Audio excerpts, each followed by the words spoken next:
The city never really slept. Even after midnight, Manila's heartbeat pulsed through every honking jeepney, every flickering neon sign, every laughter and cry that floated between the narrow alleys. Under one of those flickering lampposts stood a young man with a worn-out guitar and a voice that could stop time. His name was Rico de la Cruz, 24 years old, small in frame but carrying the weight of 1,000 struggles in his eyes.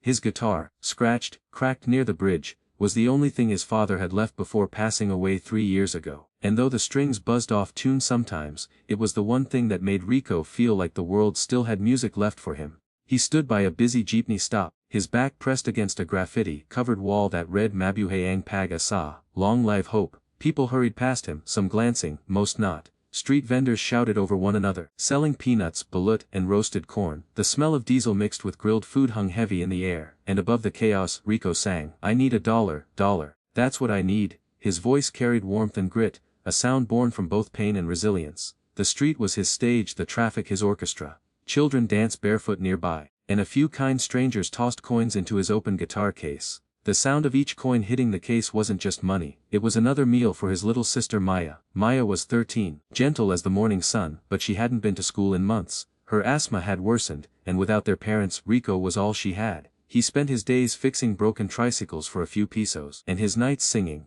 hoping to gather enough for medicine, for food, for a little dignity. Every night before leaving home, Maya would whisper, "Kuya, sing for mama tonight, okay?" She listens from heaven. And Rico always nodded, tightening his grip on the guitar, feeling the same ache he tried to hide behind his smile. That night, as he finished another verse, a sudden drizzle began to fall, light, but cold. The crowd thinned out quickly, street vendors covered their carts, but Rico kept singing, because if he stopped, the silence would remind him of everything missing in his life. A few steps away, a young woman in a yellow raincoat paused, watching. She held her phone up, capturing the scene, the rain, the lamplight, and this lone Filipino singer pouring his soul into the night. She didn't know his name, but something in his voice made her stop. It wasn't just music, it was truth. When Rico finished, she walked over and placed a folded bill in his case. "You have a gift," she said softly. "Keep singing." He smiled shyly, murmured thanks, and began to pack up. He had no idea that her phone was still recording, or that she'd later post the video online with the caption, "He sings like he's been through everything. Someone find this man." That video, shaky, raw and unedited, spread like wildfire overnight. It reached millions. The comments flooded in, "Who is he? That voice deserves a stage. He's singing pain, but I feel hope." By morning, Rico's face was everywhere, on TikTok, on YouTube, on news sites. But he didn't know it yet. At dawn he walked back through the same streets, soaked but smiling, clutching the coins in his hand. He opened the door to their small room in Tondo, a single space divided by a curtain, where Maya lay sleeping under a thin blanket. He counted the coins carefully, setting a small portion aside for rice and medicine. Then he sat beside her, brushing the damp hair from her forehead. "One day, we'll have a real home, Maya," he whispered. "I'll keep singing until we do," half asleep, and smiled.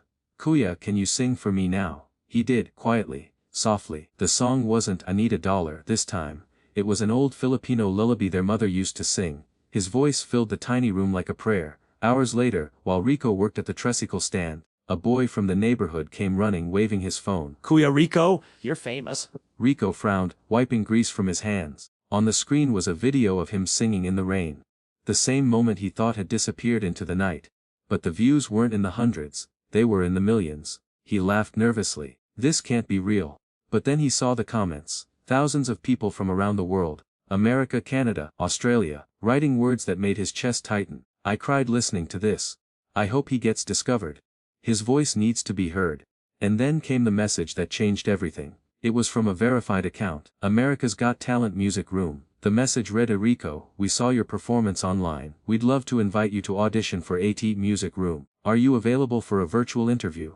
Rico dropped the phone, stunned. The world seemed to blur for a moment. He picked it up again, reading the message over and over, afraid it might vanish. He ran home, heart pounding, shouting Maya's name as he burst through the door. "Maya! Maya, you won't believe this!" She looked up weakly from her bed, confused but smiling. "Did you sell your songs again, Kuya?" He shook his head, tears welling up. "No, Maya, I think we're going to America." For a long moment she just stared at him. Then, slowly, she began to cry too, softly, joyfully. Rico knelt beside her, holding her close as the rain continued to fall outside their window. The city lights flickered like stars as he whispered, almost to himself, maybe this is what Mama meant. That one day the world will finally hear our song." And in that tiny room, surrounded by peeling walls and borrowed dreams, hope was reborn, not loud or grand, but steady like a heartbeat that refused to stop. The morning sun broke through the Manila clouds like a quiet promise. Rico sat at the edge of his small wooden bed, staring at the message on his cracked phone screen for what must have been the 100th time.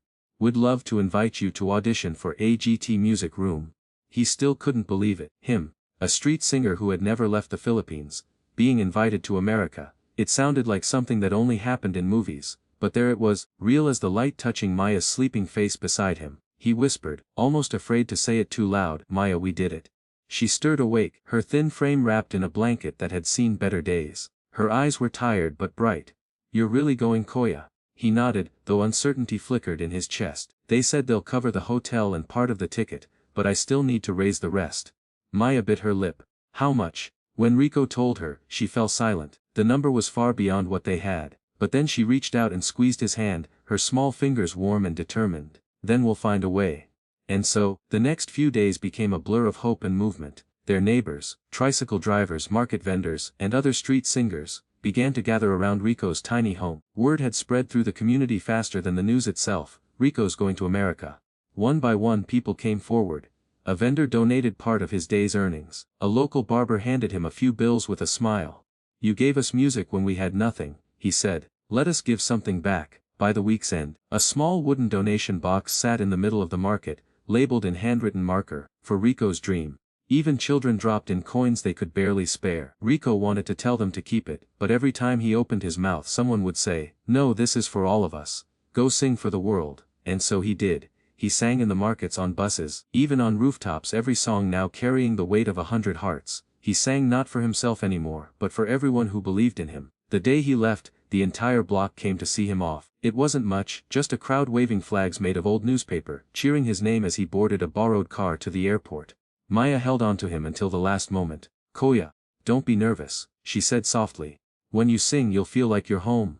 He smiled, his throat tight. "I'll sing for you, Maya. Every word." Then he hugged her, memorizing the feel of her tiny frame, her scent of soap and hope.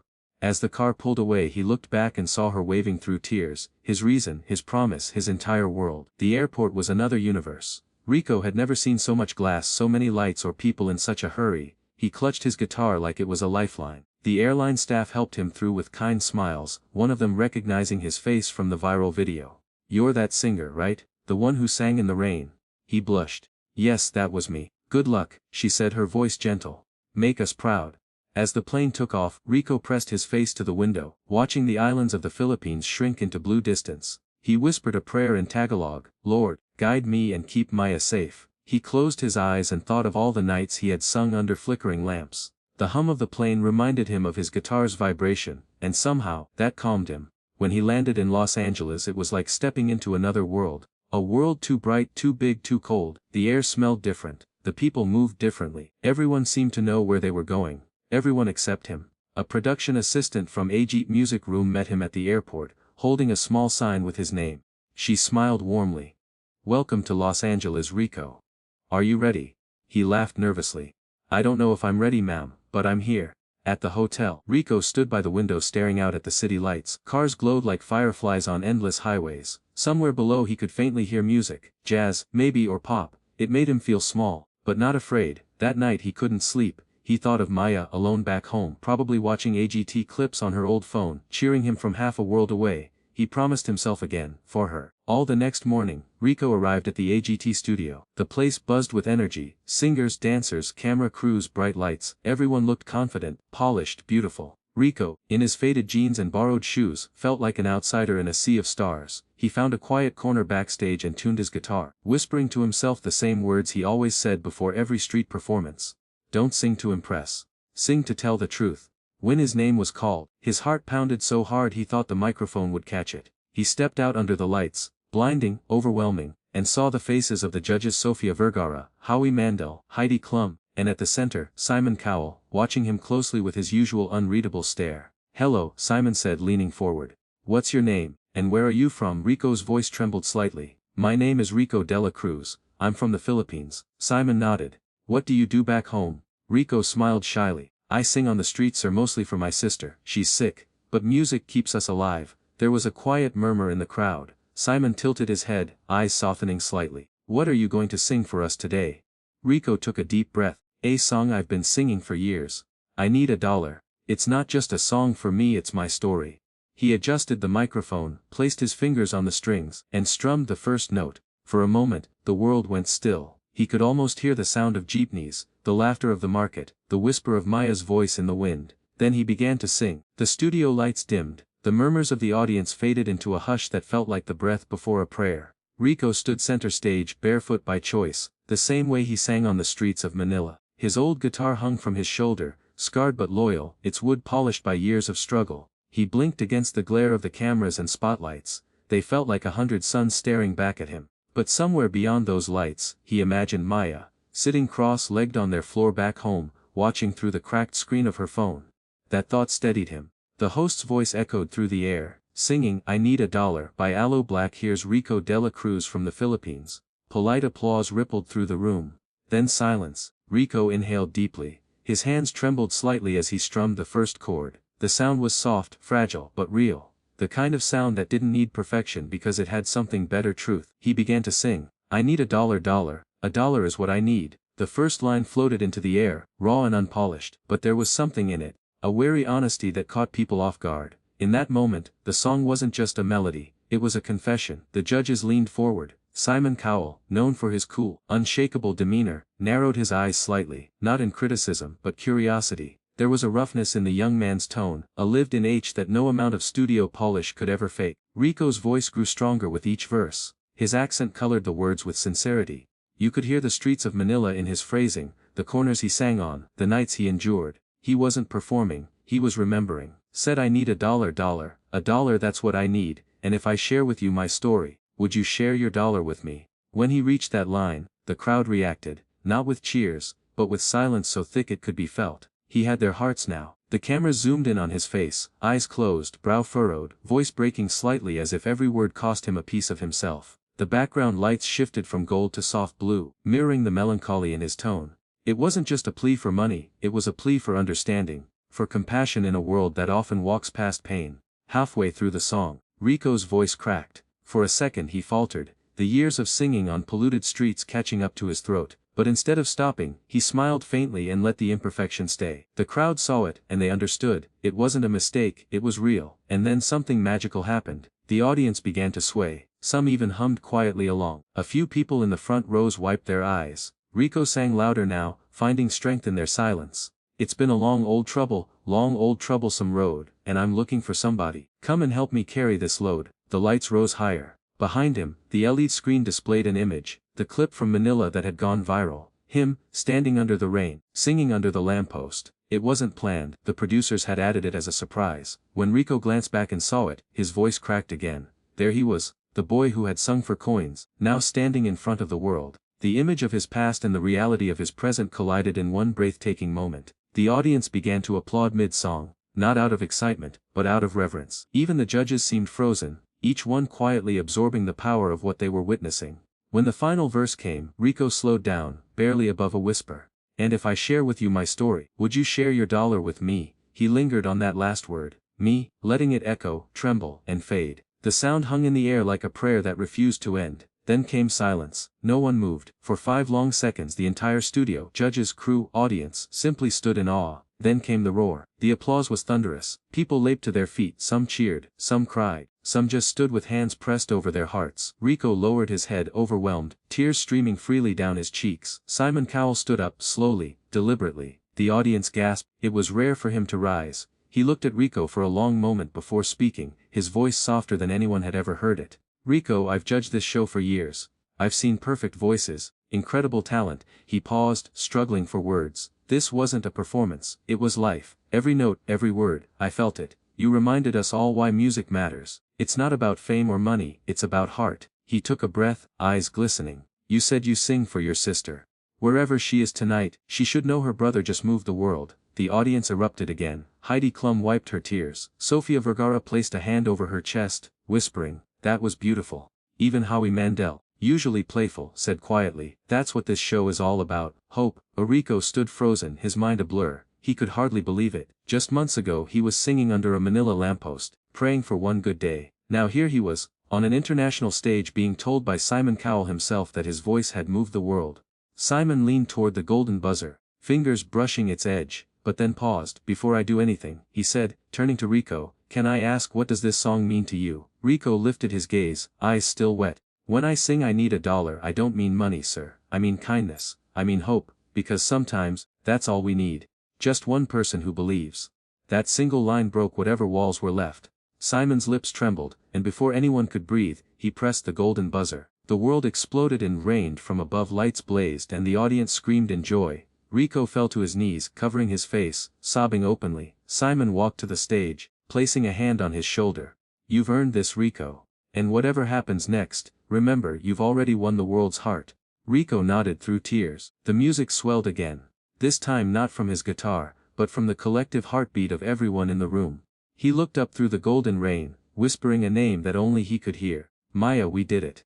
And for the first time in his life, Rico didn't feel like a street singer anymore. He felt like a voice the world had finally decided to listen to. The golden confetti still shimmered on the stage long after the music faded. Rico stood frozen, tears drying on his cheeks, staring up at the ceiling lights that now felt like stars. The sound of the crowd was fading into a distant hum.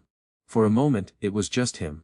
A boy from the streets of Manila standing in the middle of a dream that didn't feel real. Simon Cowell had returned to his seat, but his eyes lingered on Rico longer than usual. There was something in his expression that wasn't just admiration. It was understanding. The kind that only comes from someone who's seen the pain behind the beauty.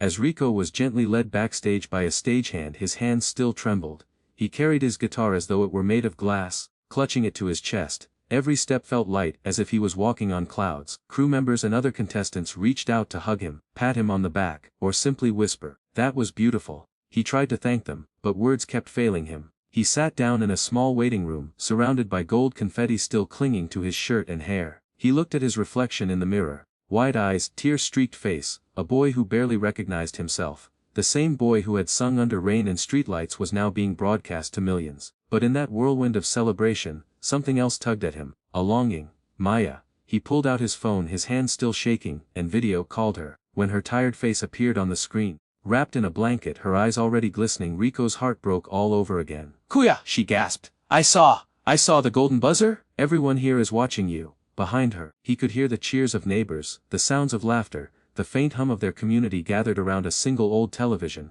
Rico laughed through tears. I told you, Maya. One day, they'd hear our song. She covered her mouth, crying softly. You made them cry, Koya? Even Simon? Rico chuckled. Yeah, even Simon. Then her expression softened. You'll come home soon, right?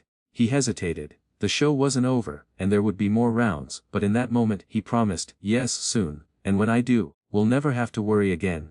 The connection lagged for a second, and her image froze. He whispered to the silent screen, hang on, little one, just a little longer. Moments later, there was a knock on the dressing room door. A stage manager peeked in. Rico, Simon wants to see you. Rico blinked. Me? The man nodded. Yes, he asked for you personally.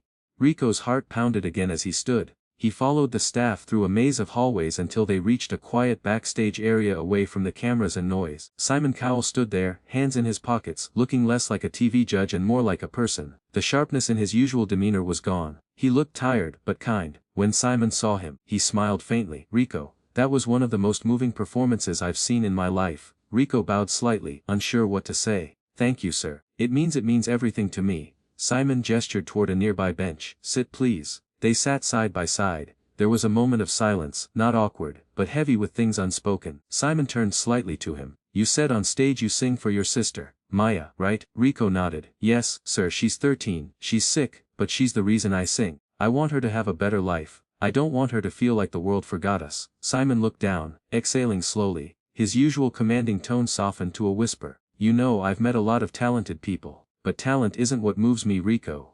It's truth. You remind me why I started this show in the first place, to give real people a chance. He paused, then reached into his jacket pocket and pulled out a small white envelope. He handed it to Rico. This isn't part of the show, Simon said quietly. This is personal. Rico blinked, confused. Sir, open it. With trembling hands, Rico tore open the envelope. Inside was a check, and when he saw the number, he froze. His breath caught. It wasn't a prize or a token. It was enough to pay for all of Maya's hospital bills, her treatments, and still have enough left to rebuild their home. Rico stared at it, his lips trembling. Sir, I can't accept this. Simon shook his head gently. You're not accepting it for yourself. You're accepting it for her. For the little girl who made you sing with so much heart. Call it a thank you. You gave us something tonight that money can't buy. Tears welled up in Rico's eyes. He tried to speak but his voice broke.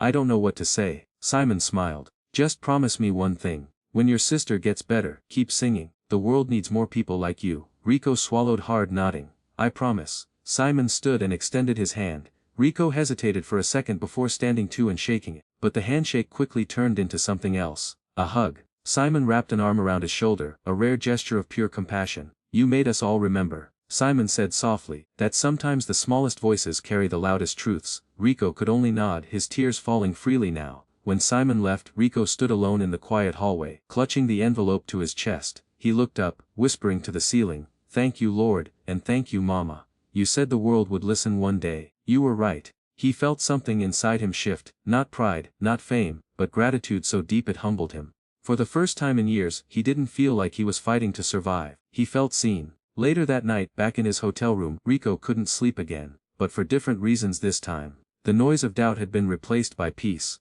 He sat by the window, the lights of Los Angeles glowing below him like distant fireflies. He took out his guitar, ran his fingers over its battered body, and began to hum a new melody. It wasn't, I need $1. It was something new, something born from hope. He imagined Maya's smile, the laughter of their neighbors, the faces of the people who had believed in him when he had nothing. He played for them, quietly, letting the notes drift out into the night like whispers of thanks. And as he played, he knew, this journey wasn't about fame or even the golden buzzer. It was about the power of compassion, about how one act of kindness could change not just a life but an entire story. For Rico, this wasn't the end of his dream. It was the beginning of something far more beautiful. The humid air of Manila wrapped around Rico like an old friend as he stepped off the plane, his worn guitar slung across his shoulder, the same one that had carried his dreams across the ocean.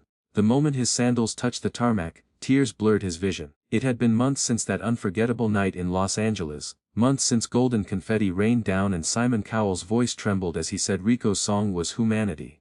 But despite the fame, the applause, and the sudden whirlwind of interviews, all Rico wanted was this moment, to come home.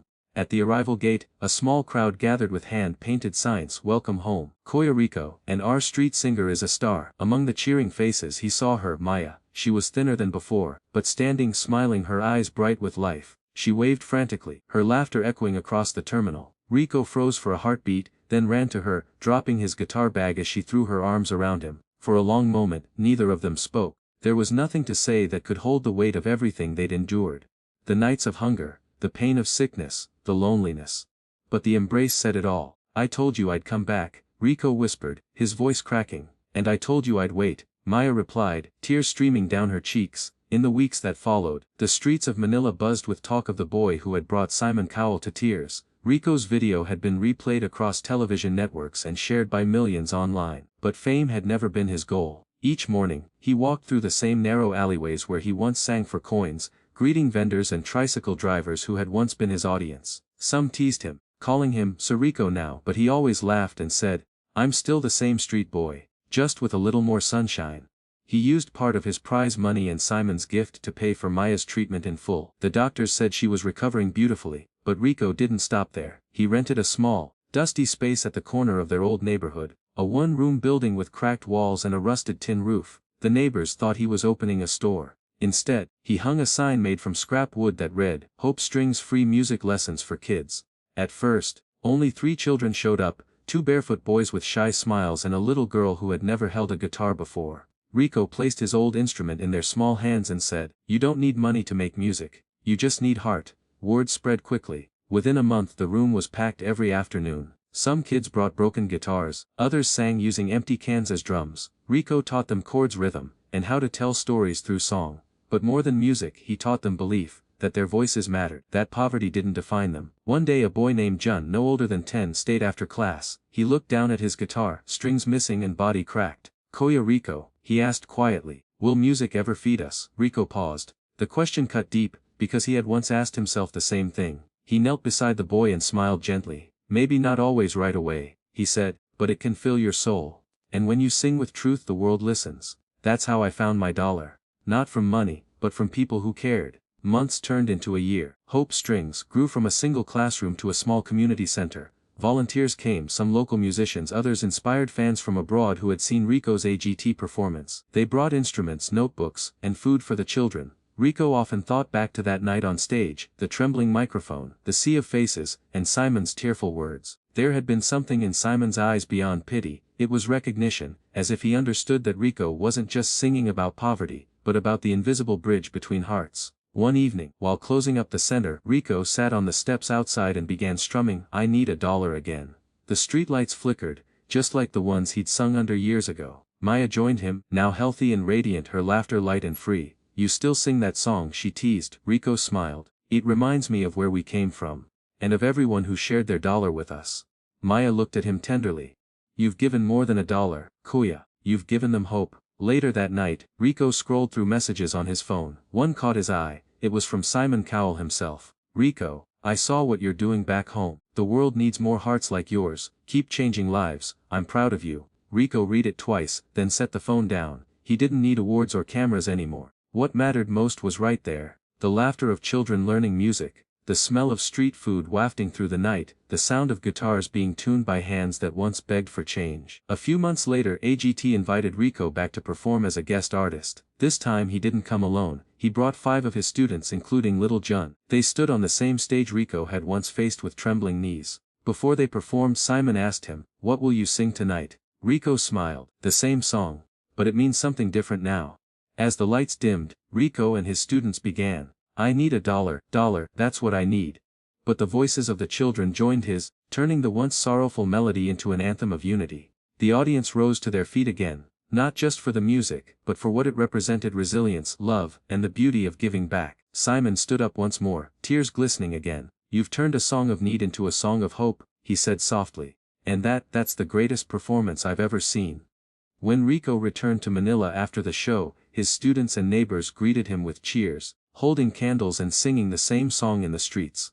As the warm glow of their lights flickered against the night, Rico looked up at the sky and whispered, "Thank you, Lord, for every dollar, every song, every chance." He sat on the steps of Hope Strings, his guitar resting on his knee. Around him, children laughed, Maya hummed, and life felt full. He strummed softly, his voice gentle but strong. "If I share with you my story, would you share your dollar with me?" The children joined in, their voices rising like a choir against the Manila night. And in that moment, Rico realized something profound. The true wealth of a person isn't measured by what they have, but by what they give. He looked at Maya, smiled, and said quietly, "Music gave me hope when I had nothing. Now it's my turn to give it back." The sound of their laughter, the hum of guitars, and the echo of his song drifted into the city air. A melody of compassion, of kindness, of one boy's journey from the streets to the hearts of millions. And somewhere, across the ocean, Simon Cowell smiled as he watched the video go viral once more. This time not of a street singer asking for a dollar, but of a man giving the world his heart.